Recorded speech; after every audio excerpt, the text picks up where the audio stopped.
Welcome to Knowledge Quest.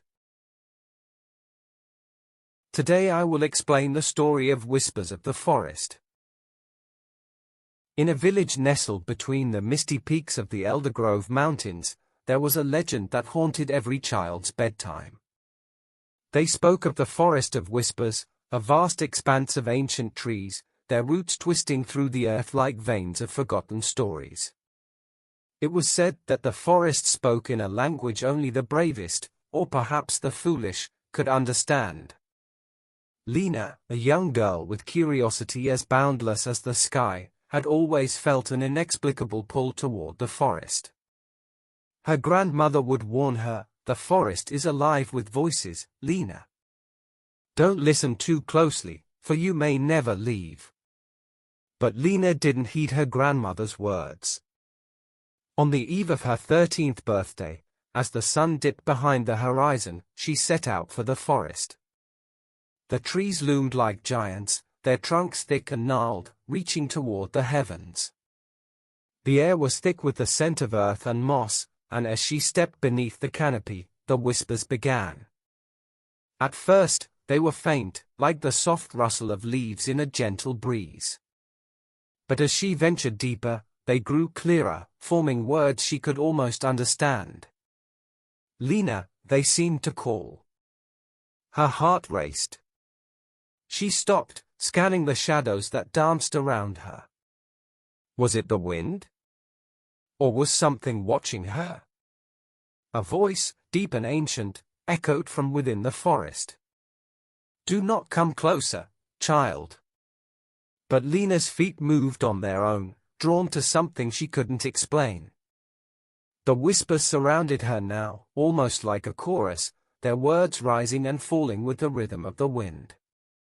The trees seemed to shift, and before her appeared an old woman, bent and fragile, with eyes that gleamed with the wisdom of centuries. "You have come seeking the heart of the forest," the woman said, her voice as raspy as the wind through dry leaves.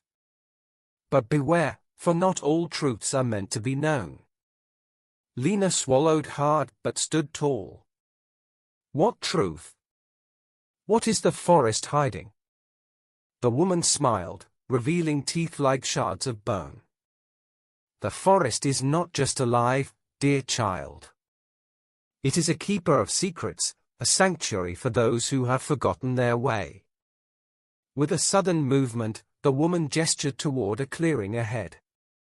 In the center stood an ancient tree, its bark silvered with age and its branches reaching toward the heavens.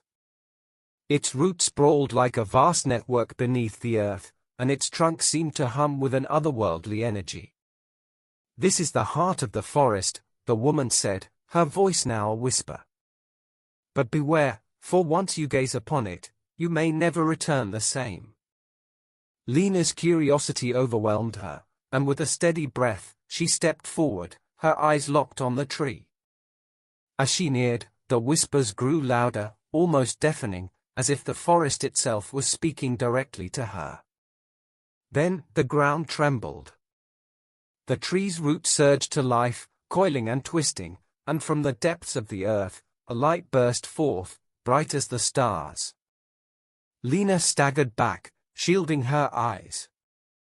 When the light dimmed, she saw it, a glowing, translucent figure of a man standing before the tree. His features were blurred, but his eyes, those eyes, were filled with sorrow. "I was once like you," the figure said, his voice carrying an echo of pain. "I sought the heart of the forest, believing I could harness its power.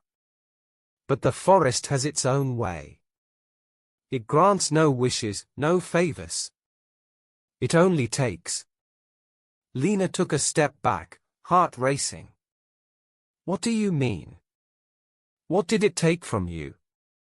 The figure's form flickered like a dying flame. "It took my soul, my memories, my very essence. I am but a shadow now, a prisoner of the forest. And soon, you will be too." The whispers rose once again, now frantic, pleading for her to leave. But Lina's feet were rooted to the spot, the truth she had longed for now heavy in her chest. Before she could react, the old woman appeared beside her, her face twisted in grief. "It is too late," she murmured. "The forest has claimed another." Lina turned, realizing that she was no longer alone. Shadows rose from the earth, taking shape, reaching for her. She screamed, but no sound came. The whispers grew deafening, filling her mind until it was all she could hear. In the distance, the village bells tolled, marking the hour of her disappearance. But no one knew what truly happened that night. The Forest of Whispers kept its secrets well. And in the years that followed, the villagers spoke of a girl who ventured too deep into the heart of the forest and vanished, leaving only whispers in the wind. The forest remained silent, its secrets intact.